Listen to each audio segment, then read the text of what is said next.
শ্যামাপ্রসাদ মুখার্জি কি বাংলা ভাগ করার জন্য দায়ী ছিলেন? এই বিষয়ে নানা মুনির নানা মত, তবে সবকটা মতই রাজনৈতিক প্ররোচনামূলক। কংগ্রেস, কমিউনিস্ট বা অন্যান্য বিজেপি বিরোধী দল যেভাবে শ্যামাপ্রসাদকে দায়ী করে সেটা ঐতিহাসিকভাবে ভ্রান্ত। আবার বিজেপি যে যুক্তিতে শ্যামাপ্রসাদ বন্দনা করে সেটাও মেনে নেওয়া যায় না। সত্যিই কি বাংলা ভাগের জন্য দায়ী ছিলেন শ্যামাপ্রসাদ মুখোপাধ্যায়? কতটাই বা ছিল তার অবদান? আজকের আলোচনা শ্যামাপ্রসাদ ও বাংলা ভাগ নিয়ে।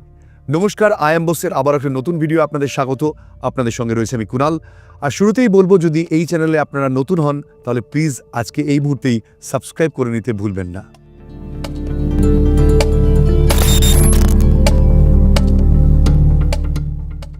মুসলিম লীগের পরিকল্পিত পাকিস্তানের মধ্যে ছিল সমগ্র বাংলাকে নিয়ে আর পাঞ্জাবকে নিয়ে পাকিস্তান গঠনের পরিকল্পনা। অনেকেরই হয়তো মনে থাকে না যে 1947 সালের 15ই অগস্টের আগে পশ্চিমবঙ্গ নামের কোনো রাজ্যের আইনানুগ অস্তিত্ব ছিল না। সুতরাং এই খণ্ডরাজ্য সৃষ্টি হলো কেন, তার পূর্ণাঙ্গ ইতিহাস এবং রাজ্য সৃষ্টিতে ব্যক্তি হিসাবে শ্যামাপ্রসাদের অবদান কী ছিল। লাহোরে মুসলিম লীগ যখন 1940 সালের 23শে মার্চ প্রথম ভারত ভাগের দাবি তুলেছিল, ঠিক তার 15 দিনের মধ্যে শ্রীহট্টে অনুষ্ঠিত সুরমা ভ্যালি হিন্দু কনফারেন্সে সভাপতির ভাষণে শ্যামাপ্রসাদ বলেছিলেন, আমাদের সামনে অনেক বড় বড় সমস্যা থাকলেও পাকিস্তান সবথেকে বড় সমস্যা। কংগ্রেসের বহু নেতৃত্ব যখন পাকিস্তান যে হতে পারে সেটাই বিশ্বাস করছিল না। এই প্রসঙ্গে মৌলানা আবুল কালাম আজাদের ইন্ডিয়া উইন্স ফ্রিডম এই বইটিতে দেখা যায়, নেহরু পাকিস্তান প্রস্তাবকে মনে করতেন মুসলিম লীগের দর কষাকষির একটা নতুন মাধ্যম। প্রকৃত অর্থে নতুন দেশের দাবি তারা করবেন না। এদিকে বাবু রাজেন্দ্র প্রসাদ তার বিখ্যাত গ্রন্থ দ্য ইন্ডিয়া ডিভাইড, সেখানে বলছেন যে প্রথম দিকে গান্ধীজি মনেই করতেন না যে পাকিস্তান সত্যিই সম্ভব হবে। এই দুই কংগ্রেসের নেতার লেখা বই থেকেই কিন্তু প্রমাণিত হয় তাদের দূরদর্শিতার অভাব। এই সময় থেকেই বিহার, মহাকৌশল, মাদুর, বর্ধমান, অমৃতসর, দিল্লি, গোরখপুর, লুধিয়ানাই প্রভৃতি স্থানে হিন্দু মহাসভার অধিবেশনে যে বক্তৃতাগুলি শ্যামাপ্রসাদ মুখোপাধ্যায় দিয়েছিলেন, সেখানে বারবার করে মুসলিম নেতৃত্বকে সাবধান করেছিলেন ব্রিটিশের প্ররোচনায় পা না দিয়ে দেশ ভাগ করার ভুলে যাতে তারা না সামিল হয়। অর্থাৎ শ্যামাপ্রসাদ দেশভাগের উগ্র সমর্থক ছিলেন। এইসব মিথ্যে প্রচারের অসারতা এই বক্তৃতাগুলোই প্রমাণ করে কতটা মিথ্যে। শ্যামাপ্রসাদ ভারত বা বাংলা বিভাগেরই সমর্থক ছিলেন না। এমনকি কলকাতা দাঙ্গায় হিন্দুরা ব্যাপক ক্ষতিগ্রস্ত হওয়ার পরেও শ্যামাপ্রসাদ বাংলা ভাগের দাবি করেননি। আবুল কাসেম ফজলুল হক ছিলেন অসাম্প্রদায়িক কৃষক নেতা, কিন্তু যেহেতু তিনি মুসলিম সম্প্রদায়ের মানুষ, তাই তাকে কাছে নেওয়ার চেষ্টা মোহাম্মদ আলী জিন্নাহ প্রবলভাবে শুরু করেছিলেন। কংগ্রেস নেতৃত্বের প্রথমেই উচিত ছিল কিন্তু ফজলুল হকের মতন নেতাদের কাছে টানা, কিন্তু সেটা সম্ভব হয়নি। অন্যদিকে শ্যামাপ্রসাদও চেষ্টা করেছিলেন ফজলুল হকের সঙ্গে জয়েন্টলি মিনিস্ট্রি গঠন করে হককে মুসলিম লীগের দিকে ভিড়তে না দেওয়া, কিন্তু সেটাও শেষ রক্ষা হয়নি। অনেকেই আজকাল মিথ্যে প্রচার করেন যে শ্যামাপ্রসাদ নাকি মুসলিম লীগের সঙ্গে কোয়ালিশন করেছিলেন, কিন্তু তাদের জানা উচিত যে তখন হক নিজের তৈরি কৃষক মজদুর প্রজা পার্টির নেতা মুসলিম লীগের যোগ দেননি। গান্ধীবাদী ঐতিহাসিক অমলেশ ত্রিপাঠী তার স্বাধীনতা সংগ্রামে জাতীয় কংগ্রেস এবং ঐতিহাসিক অমলেন্দু দে তার গ্রন্থ পাকিস্তান প্রস্তাব ও ফজলুল হকে শ্যামাপ্রসাদের ভূয়সী প্রশংসা করেছিলেন। কংগ্রেসের নেতা অতুল্য ঘোষ তার আত্মজীবনী কষ্টকল্পিত গ্রন্থে বলেছেন, এই সময় শ্যামাপ্রসাদ বাংলার হিন্দু মুসলমানদের ঐক্যের পক্ষেই ছিলেন। তবুও যখন এইসব প্রমাণ অস্বীকার করে জোর করে শ্যামাপ্রসাদের কাঁধে সাম্প্রদায়িকতার বোঝা চাপাতে এক শ্রেণীর লোক বদ্ধপরিকর, তখন তাদের অভিসন্ধি বুঝতে অসুবিধা হয় না যে আসলে তাদের কি অভিপ্রায়। শ্যামাপ্রসাদকে যারা পশ্চিমবঙ্গে সাম্প্রদায়িক বলেন, তাদের খুব ভালো করে আবুল মনসুর আহমেদের লেখা আমার দেখা রাজনীতির 50 বছর বইটি পড়া উচিত। ফজলুল হকের সঙ্গে আবুল মনসুর আহমেদ একবার দেখা করেছিলেন। শ্যামাপ্রসাদের মৃত্যুর খবরে শিশুর মতন কাঁদছিলেন ফজলুল হক। আবুল মনসুর আহমেদ এক হিন্দু নেতার জন্য তার কান্নার কারণ জিজ্ঞাসা করলে হক বলেছিলেন, শুনো আবুল মনসুর, তুমি শ্যামাপ্রসাদকে চিনো না, আমি চিনি, সে স্যার আশুতোষের বেটা। করুক সে হিন্দু মহাসভা, কিন্তু সাম্প্রদায়িক ব্যাপারে তার মতন উদার এবং মুসলমানের হিতকামী হিন্দু কংগ্রেসেও একজন পাব না। আবুল মনসুর আহমদ তার বইতে লিখেছেন, মুসলিম জনতার মনে আস্থা সৃষ্টি করিবার দায়িত্ব ডক্টর শ্যামাপ্রসাদের। ডক্টর শ্যামাপ্রসাদ ইচ্ছা করিলে তা পারেন, সে বিশ্বাস আমার হইয়াছিল। প্রথমত তিনি অসাধারণ সুবক্তা ছিলেন, দ্বিতীয়ত আমি তার সাথে কয়েকদিন মিশিয়াই বুঝিয়াছিলাম তার সম্বন্ধে হক সাহেব যা বলিয়াছিলেন তা ঠিক। সত্যই তিনি অনেক কংগ্রেস নেতার থেকেও উদার। শ্যামা হক মন্ত্রিসভার অর্থমন্ত্রী শ্যামাপ্রসাদ তার প্রথম বাজেট পেশ করে 1 লক্ষ টাকা বরাদ্দ রেখেছিলেন সাম্প্রদায়িক মৈত্রীর বিষয়ে পুস্তক পুস্তিকা প্রকাশ এবং প্রচার করবার জন্য। এখানেও আমরা অন্য এক শ্যামাপ্রসাদকে পাই। তিনি রাজনীতিক নন, শিক্ষাবিদ। শ্যামাপ্রসাদের কাজ দেখে ভয় পেয়েছিলেন বাংলার গভর্নর হাওয়ার্ড। যদি হিন্দু মুসলিম ঐক্য হয়ে যায়, তাই হাওয়ার্ড মুসলিম লীগের সঙ্গে ষড়যন্ত্র করতে শুরু করেছিলেন। ঢাকা থেকে প্রকাশিত বিডি হাবিবুল্লাহের লেখা শেরে বাংলা গ্রন্থে তথ্য প্রমাণ দিয়ে তিনি উল্লেখ করেছেন, গভর্নর হাওয়ার্ড ভয় পেয়েছিলেন শ্যামাপ্রসাদের কাজ দেখে। স্যার স্ট্যাফোর্ড ক্রিপস ব্রিটিশ ক্যাবিনেটের সদস্য ভারতে আসেন 22শে মার্চ 1942 সালে। শ্যামাপ্রসাদের সঙ্গে তার সাক্ষাৎ হয়। এই বৈঠকে কোথাও শ্যামাপ্রসাদ আলাদা হিন্দু দেশের কথা বলেননি। 29শে ডিসেম্বর 1930 সালে মোহাম্মদ ইকবালের সভাপতিত্বে এলাহাবাদের মুসলিম লীগের সম্মেলনে মুসলমানদের স্বতন্ত্র বাসভূমি দাবি করা হয়। 30শে সেপ্টেম্বর 1932 সালে বর্ণ হিন্দু এবং তপশিলি হিন্দুদের জন্য পৃথক নির্বাচনের বিরুদ্ধে গান্ধীজি পুনরায় আমরণ অনশন শুরু করেন। পুনরায় এক চুক্তি অনুসারে বর্ণ হিন্দু কোটা থেকে 67টি আসন তপশিলি সম্প্রদায়কে ছাড়া হলো, তার মধ্যে 20টি বাংলার বর্ণ হিন্দু কোটা থেকে। ফলে বাঙালি বর্ণ হিন্দুদের প্রকৃতই শাসনযন্ত্রের বাইরে রাখা হলো। এরা শিক্ষিত ছিলেন বলে হিন্দুর অধিকার সম্পর্কে সবচেয়ে বেশি সচেতন। এদের দমাতে পারলেই বাংলায় হিন্দুদের কোমর ভাঙা যাবে। এর ফলে 119 জন মুসলমান সদস্য একজোট হয়ে এবং 33 জন তপশিলি সদস্যদের মধ্যে 8 জন থেকে 10 জনকে মন্ত্রিত্বের লোভ দেখিয়ে দুর্বল করার পশ্চাতে ব্রিটিশদের প্রতিহিংসামূলক মনোভাব এবং চক্রান্ত ছিল অনেকাংশে দায়ী। এবং এইভাবে বাঙালি হিন্দুদের স্বাধীনতা সংগ্রামে যোগদান, বঙ্গভঙ্গ রোধ করা, চট্টগ্রামের বিদ্রোহ, লড়াই প্রভৃতির জন্য ব্রিটিশরা বাঙালি হিন্দুদের প্রতি অবিচার এবং অত্যাচারের এক অন্ধকার অধ্যায়ের সূচনা করেছিল। একই সঙ্গে ব্রিটিশ এবং মুসলিম লীগের মধ্যে এক সমঝোতা হয়, যার পরিণতি ছিল দেশভাগ। গান্ধীজি এই বৈষম্যমূলক বাঁটোয়ারায় সন্তুষ্ট না হতে পেরে তফসিলি সম্প্রদায়ের পৃথক নির্বাচনের ব্যবস্থার বিরুদ্ধে অনশন করেছিলেন। তখন তার প্রাণ রক্ষা করতে বর্ণ হিন্দুদেরই ত্যাগ স্বীকার করতে হয়েছিল। তাদের কোটা থেকে আরও 20টি আসন নিয়ে উভয় শ্রেণীর হিন্দু যুক্ত নির্বাচনের ব্যবস্থা করা হয়েছিল। এইভাবেই বাঙালি হিন্দুদের মতন বর্ধিষ্ণু এবং সংস্কৃতি সম্পন্ন সম্প্রদায়কে অশেষেই দুর্গতির মধ্যে নিমজ্জিত করা হলো এবং পলাশী যুদ্ধের 180 বছর পরে বাংলায় আবার মুসলমান শাসন কায়েম হলো। এর ফলে যে বিষ নির্গত হলো তার পরিণাম হলো 1946 সালের 16ই অগাস্ট গ্রেট ক্যালকাটা কিলিং।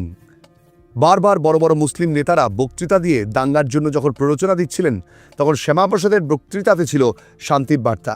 1946-এর প্রথম দিকে কেন্দ্রীয় এবং প্রাদেশিক মন্ত্রিসভার নির্বাচনের বিষয়বস্তু ছিল দেশভাগ হবে কি হবে না এটাই নির্ধারণ করা।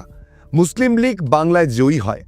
সর্বভারতীয় মুসলিম লীগ এক সিদ্ধান্ত গ্রহণ করে, যা কার্যকরী করা হয় 29শে জুলাই 1946 সালে। এর এক গুরুত্বপূর্ণ অংশ ছিল ডাইরেক্ট অ্যাকশনের আহ্বান। জিন্না সদম্বে ঘোষণা করেন যে মুসলিম লীগের হাতে পিস্তল আছে এবং তারা সেটি ব্যবহার করতে কুণ্ঠিত হবে না। ওসমান আলী বলেছিলেন যে কাফেরদের দিন ঘনিয়ে এসেছে এবং গণহত্যা হতে চলেছে। কলকাতায় ভয়াবহ দাঙ্গার পর 1946 সালের 10ই অক্টোবর নোয়াখালীতেও পরপর পূর্ববঙ্গে দাঙ্গা হতে থাকে, যার বিবরণ আগের হিন্দু গণহত্যা ভিডিওতে বিস্তারিত আমরা আপনাদের জানিয়েছি।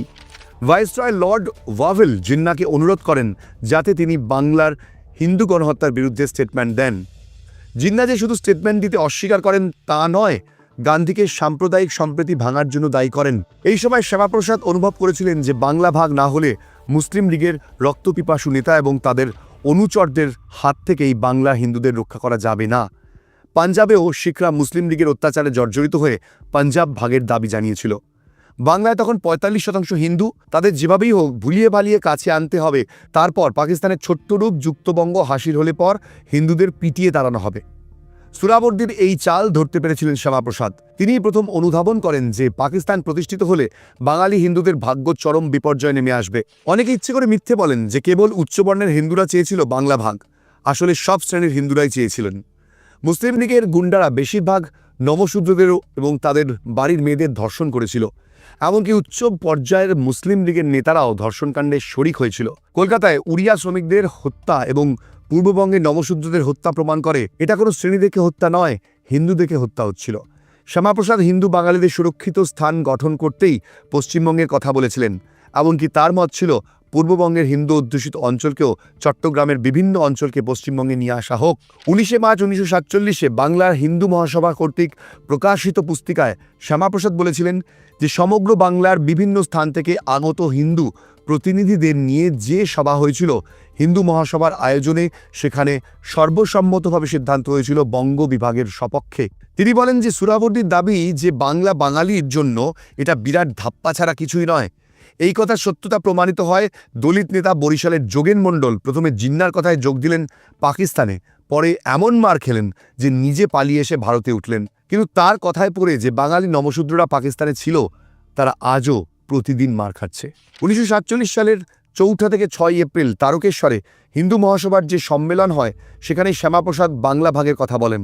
জিন্নার মত ছিল হিন্দুদের সঙ্গে থাকা মুসলমানদের পক্ষে অসম্ভব, আর কংগ্রেস নেতাদের কোনো গ্রহণযোগ্যতা মুসলমানদের মধ্যে ছিল না, কারণ তারা জাতে হিন্দু। কংগ্রেস নেতারা এই সহজ সত্যকে অস্বীকার করতে চাইছিলেন। 23 এপ্রিল 1947 সালে শ্যামাপ্রসাদ মাউন্ট ব্যাটেনের সঙ্গে দেখা করেন এবং বলেন হিন্দু মহাসভার হিন্দুদের প্রতিষ্ঠান এবং হিন্দু মহাসভা হিন্দু স্ববিরোধী কোনো কিছু বরদাস্ত করবে না। শ্যামাপ্রসাদের বাংলা ভাগের দাবি কংগ্রেসের অনেক নেতাই সমর্থন করেন। তাদের মধ্যে ছিলেন ডক্টর রাজেন্দ্র প্রসাদ। শ্যামাপ্রসাদ বাংলা ভাগের পক্ষে জোরালো সওয়াল করে একটি দীর্ঘ চিঠি পাঠিয়েছিলেন ভাইসরয়কে। এই চিঠিতে তিনি লেখেন যে বাংলার অগ্রগতিতে হিন্দুদের প্রধান ভূমিকা থাকলেও বাংলার প্রশাসনে হিন্দুদের কোনো স্থান নেই। তিনি বলেন হিন্দুদের ইচ্ছের বিরুদ্ধে পাকিস্তানে থাকতে বাধ্য করা যাবে না। শ্যামাপ্রসাদের বাংলা ভাগের পক্ষে সেদিন দাঁড়িয়ে জোর গলায় আন্দোলন করেছিলেন আজাদিন ফৌজের মেজর জেনারেল এইচ.সি. চ্যাটার্জি, বাংলার প্রধান 5 শিক্ষাবিদ স্যার যদুনাথ সরকার, ডক্টর মেঘনাথ সাহা, ডক্টর শিশির মিত্র, ডক্টর সুনীতি কুমার চট্টোপাধ্যায় এবং ডক্টর রমেশচন্দ্র মজুমদার। হিন্দু মহাসভার নেতারা বাংলা ভাগের দাবিতে অনড় রইলেন। বাংলা ভাগকে বাস্তবায়িত করার জন্য শ্যামাপ্রসাদ 7 মে 1947 সালে লর্ড লিস্টওয়েলকে এবং স্যার স্ট্যাফোর্ড ক্রিপসকে বার্তা পাঠান যে শান্তি রক্ষার স্বার্থে এবং রাজনৈতিক অগ্রগতির জন্য বাংলা ভাগ প্রয়োজন। তিনি আরও বলেন যে হিন্দুদের বিশ্বাস হারিয়েছে। 1947 সালের জুন মাসে শ্যামাপ্রসাদ দাবি জানালেন গান্ধীজির সামনে যে বাংলার পরিস্থিতি বিচার করতে হবে কলকাতা এবং নোয়াখালীর হাওয়া দাঙ্গা পরিপ্রেক্ষিতে। তিনি দাবি করলেন কোনোভাবেই পূর্ববঙ্গের হিন্দুদের হায়নার মুখে ফেলে দেওয়া যাবে না। এমনকি প্রত্যেকটি পূর্ববঙ্গের উদ্বাস্তু পরিবারকে সরকারের পক্ষ থেকে অর্থ সাহায্যেরও দাবি তোলেন প্রথমবার শ্যামাপ্রসাদ মুখোপাধ্যায়। ব্রিটিশ সরকারের পক্ষ থেকে র্যাডক্লিফ সীমানা ভাগের দায়িত্ব নিলেন। শ্যামাপ্রসাদ পশ্চিমবঙ্গের একটি ম্যাপ তৈরি করে র্যাডক্লিফকে দিয়েছিলেন যাতে হিন্দু সংখ্যাগরিষ্ঠ চট্টগ্রাম, খুলনা সহ পূর্ববঙ্গের একাধিক জেলাকে ভারতে আনা যায়।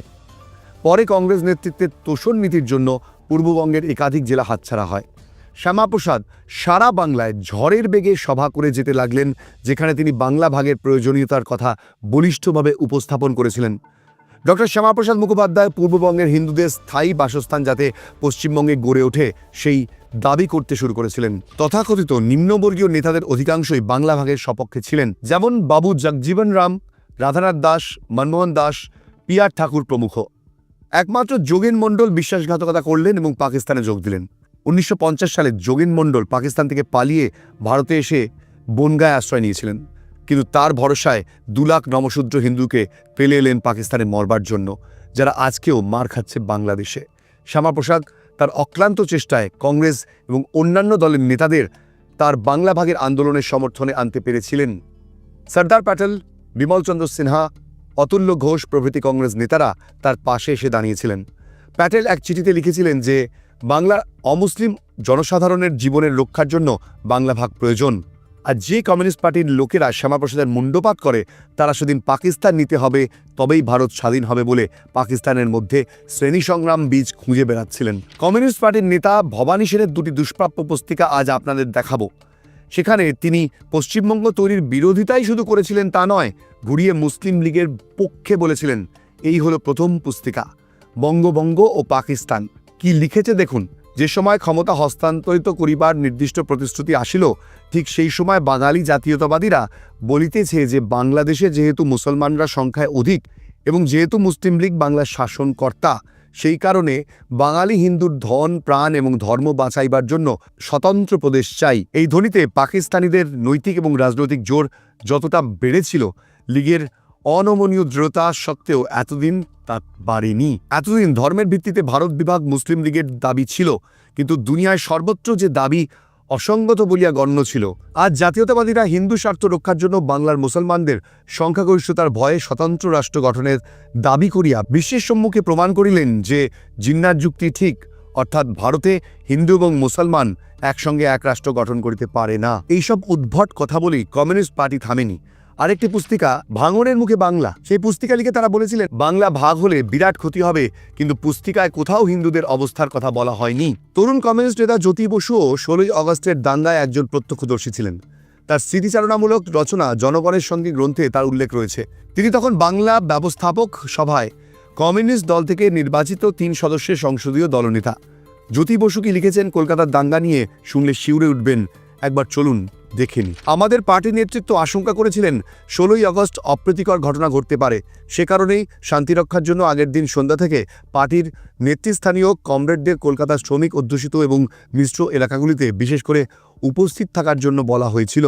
পার্টির নেতৃত্বের নির্দেশ অনুযায়ী আমি নারকেলডাঙ্গায় শ্রমিক লাইনে চলে যাই। আমার সঙ্গে ছিল তৎকালীন রেলওয়ে ইউনিয়নের নেতা কৃষ্ণমূর্তি এবং নিখিল মৈত্র পরে পার্টি থেকে বিতাড়িত হয়েছিলেন, বহিষ্কৃত হয়েছিলেন। তারা নারকেলডাঙ্গার রেলওয়ে কলোনিতে আমরা 16ই আগস্ট সন্ধ্যা পর্যন্ত কাটাই। তখন আমি রেলওয়ে ইউনিয়নের সঙ্গে ঘনিষ্ঠভাবে যুক্ত। নারকেলডাঙ্গার রেলওয়ে কলোনিতে বসে আমরা বাইরে কোনো খবর পাচ্ছি না। মাঝে মাঝে দেখছি ধ্বনি দিতে দিতে মিছিল যাচ্ছে। রেলওয়ে শ্রমিকরা বললেন, আপনারাও আক্রান্ত হতে পারেন, আপনারা চলে যান। তারা বললেন, চারিদিকে দাঙ্গা শুরু হয়ে গিয়েছে, বাড়িঘর পুড়ছে, লুটতরাজ চলছে। আমরা কোনো প্রকারে শিয়ালদা স্টেশনে এলাম। তারপর পায়ে হেঁটে লোয়ার সার্কুলার রোড দিয়ে এগোতে থাকলাম। রাস্তার দুপাশে মৃতদেহ পড়ে আছে, ফুটপাতে আক্রমণকারীরা ঘোরাফেরা করছে, চারিদিকে আগুন জ্বলছে। আমরা ফুটপাত দিয়ে না গিয়ে রাস্তার মাঝখান দিয়ে হাঁটতে শুরু করলাম। অনেক কষ্টে শিয়ালদার লরেটো স্কুলের পাশে 121 নম্বর লোয়ার সার্কুলার রোডে আমাদের পার্টি কলকাতা জেলা কমিটির অফিসে এসে পৌঁছলাম। সেখানে পার্টি কমরেডদের কাছে খবর পেলাম সারা কলকাতা জ্বলছে। জেলা কমিটির অফিসেই আমাদের রাত কাটাতে হলো। এই এলাকাও নিরাপদ ছিল না, সবসময় আমরা আক্রমণের আশঙ্কা করছিলাম। এরপরেও অনেকে বলেন কোনো কিছুই হয়নি, শ্যামাপ্রসাদ নাকি সাম্প্রদায়িক ছিলেন। শুনলে আজ এটা হাসি পায়। অবশেষে শ্যামাপ্রসাদ মুখার্জির সুযোগ্য নেতৃত্ব এবং সাংগঠনিক শক্তির ফলে বাংলা ভাগ হলো, পশ্চিমবঙ্গের জন্ম হলো, যেখানে শুধু বাঙালি হিন্দুই নয়, বাংলার সমগ্র জনতা সব ধর্মের সব মতের সাম্প্রদায়িক শক্তির অশুভ ছায়া থেকে মুক্তি পেয়ে নিরাপত্তা এবং সসম্মানের জীবন কাটাতে পারল। এই দূরদর্শিতার জন্যই আজ শ্যামাপ্রসাদকে স্মরণ করা একান্ত প্রয়োজন। এই ভিডিওটা এখানে শেষ করলাম। আজকে একটা তথ্য আপনাদের সামনে তুলে ধরলাম, আরও একবার ইতিহাসকে ফিরে দেখলাম। জানি না আপনারা বিষয়টাকে কীভাবে দেখবেন, কীভাবে ভাববেন, তাই অবশ্যই বলবো প্লিজ কমেন্ট সেকশনে আপনাদের মতামত লিখে ফেলুন। আর এই চ্যানেল আই এম বোস যদি আপনাদের সত্যি ফেভারিট হয়ে থাকে তাহলে এই মুহূর্তে এক্ষুনি সাবস্ক্রাইব করতে ভুলবেন না। আমার ইনস্টাগ্রাম আইডি IAM_কুনাল বোস, সেখানেও চলে আসতে পারেন অনেক ধরনের পোস্ট পার্সোনাল স্টাফসের জন্য। আবারও দেখা হবে নতুন একটা ভিডিওতে। আপাতত এখানে শেষ করছি। জয় হিন্দ।